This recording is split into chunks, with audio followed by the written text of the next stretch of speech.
ಕಲಬುರಗಿ ಜಿಲ್ಲೆಯ ಆಳಂದ ತಾಲೂಕಿನ ತಾಲೂಕು ಆಡಳಿತ ಸೌಧ ವತಿಯಿಂದ ಶ್ರೀ ಶಿವಯೋಗಿ ಸಿದ್ದರಾಮೇಶ್ವರರ ಜಯಂತಿ ಕಾರ್ಯಕ್ರಮವನ್ನು ಆಯೋಜನೆ ಮಾಡಲಾಯಿತು. ಕಾರ್ಯಕ್ರಮವನ್ನು ತಹಸೀಲ್ದಾರ್ ಅಣ್ಣಾರಾವ್ ಪಾಟೀಲ್ ಮತ್ತು ಕೆಎಂಎಫ್ ಅಧ್ಯಕ್ಷ ಆರ್.ಕೆ. ಪಾಟೀಲ್ ಮತ್ತು ವೇದಿಕೆ ಮೇಲಿದ್ದ ಗಣ್ಯ ವ್ಯಕ್ತಿಗಳು ಶಿವಯೋಗಿ ಸಿದ್ದರಾಮೇಶ್ವರ ಫೋಟೋ ಪೂಜೆ ಮಾಡುವ ಮುಖಾಂತರ ಕಾರ್ಯಕ್ರಮಕ್ಕೆ ಚಾಲನೆಯನ್ನು ನೀಡಿದರು. ಕಾರ್ಯಕ್ರಮ ಉದ್ದೇಶಿಸಿ ತಹಸೀಲ್ದಾರ್ ಅಣ್ಣಾರಾವ್ ಪಾಟೀಲ್ ಅವರು ಮಾತನಾಡಿದರು. ಈ ಸಂದರ್ಭದಲ್ಲಿ ಪುರಸಭೆ ಅಧಿಕಾರಿ ಸಂಗಮೇಶ್ ಪನ್ಶೆಟ್ಟಿ, ಪಶು ಅಧಿಕಾರಿ ಡಾಕ್ಟರ್ ಯಲ್ಲಪ್ಪ ಇಂಗಾಳ್, ಶರಣು ಅಕ್ಕಿ, ಆನಂದ್ ಪೂಜಾರಿ ಮತ್ತು ವಿವಿಧ ಇಲಾಖೆ ಅಧಿಕಾರಿಗಳು ಈ ಸಂದರ್ಭದಲ್ಲಿ ಉಪಸ್ಥಿತರಿದ್ದರು. ಪ್ರಭುಗೌಡ ಸೇರಿದಂತೆ ಅನೇಕರು ಹಾಜರಿದ್ದರು. ಶಾಂತಪ್ಪ ಕೋರೆ, RJ32 ಕನ್ನಡ ನ್ಯೂಸ್, ಆಳಂದ್.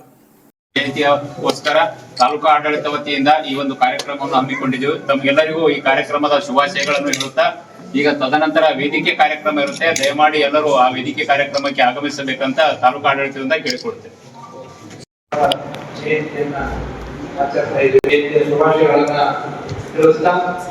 ಇವತ್ತಿನ ಸುಂದರ ಈ ಕಾರ್ಯಕ್ರಮದ ವೇದಿಕೆ ಕೆಎಂಎಫ್ನ ಅಧ್ಯಕ್ಷರಾಗಿರ್ತಕ್ಕಂಥ ಆರ್.ಕೆ. ಪಾಟೀಲ್ ಸರ್ ಅವರೇ, ವೇದಿಕೆ ಮೇಲೆ ಆಸಕ್ತರಾಗಿರ್ತಕ್ಕಂಥ ಇನ್ನೋರ್ವ ಮುಖ್ಯ ಅತಿಥಿಗಳಾಗಿರ್ತಕ್ಕಂಥ ನಮ್ಮ ಪುರಸಭೆಯ ಸಮಾಜದಲ್ಲಿ ಸಾಮಾಜಿಕ ಮತ್ತು ಅಭಿವೃದ್ಧಿ ಕಾರ್ಯಗಳ ಮೇಲೆ ಜನರ ಉದ್ಧಾರವನ್ನು ಮಾಡಿರುವಂತಹ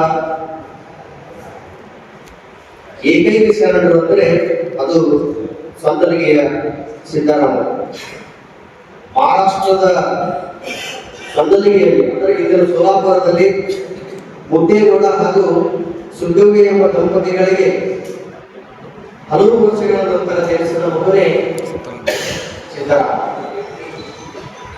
ಆ ಮಗು ಹುಟ್ಟಿದಾಗ ಆತನ ತೇಜಸ್ಸನ್ನ ಆಗಿನ ಕಾಲದ ಶರಣರು ತಮ್ಮ ಮಾತುಗಳಲ್ಲಿ ಈ ತರ ಹೇಳ್ತಾರೆ: ತಿಲದೊಳಗಿನ ತೈಲದಂತೆ, ತಿಲ ಅಂದ್ರೆ ಎಳ್ಳು, ಎಳ್ಳಿನೊಳಗೆ ಹೆಂಗೆ ಎಣ್ಣೆ ಅಂದ್ರೆ ಆ ತರ, ತಿಲದೊಳಗಿನ ತೈಲದಂತೆ, ಹಾಲಿನ ಮರೆಯ ತುಪ್ಪದಂತೆ, ಹಾಲಿನ ತುಪ್ಪದಂತೆ ಆ ಮಗುವಿನ ತೇಜಸ್ಸಿತ್ತು ಅನ್ನುವಂಥ ಮಾತನ್ನ ಆಗಿನ ಕಾಲದ ಶರಣರು ಹಸುಸಾದಂತಹ ಸಿದ್ದರಾಮಯ್ಯನ ಕಂಡು ಕೇಳದಂತ ಮಾತುಗಳು.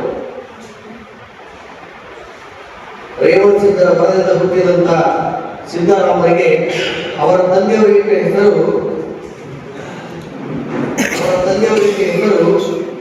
ಧೂಳಿ ಮಾಕಾಳ.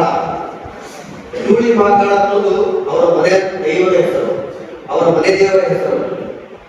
ಅವರ ತಾಯಿ ಅವರನ್ನು ಸಿದ್ದರಾಮಯ್ಯ ಎಂದು ಕರೆಯುತ್ತಿದ್ದರು. ಈತ ಸಿದ್ಧಿ ಪುರುಷ ಅನ್ನುವಂತಹ ಹಿಡಿದ ಛಲವನ್ನು ಬಿಡುವುದಿಲ್ಲ ಅನ್ನುವಂತಹ ಅದಮ್ಯ ಒಂದು ಆಸೆ ಆ ಮಹಾತಾಯಿಯಲ್ಲಿದೆ. ಉಳಿದೆಲ್ಲ ಬಾಲಕರಿಗಿಂತ ಸಿದ್ದರಾಮ ಬಹಳ ಮೌನಿಯಾಗಿರುತ್ತ, ಹೆಚ್ಚು ಮಾತನಾಡುವುದಿಲ್ಲ. ಯಾವಾಗಲೂ ದೇವರ ಬಗ್ಗೆ, ಶಿವನ ಬಗ್ಗೆ ಧ್ಯಾನ ಮಾಡ್ತಿದ್ದ.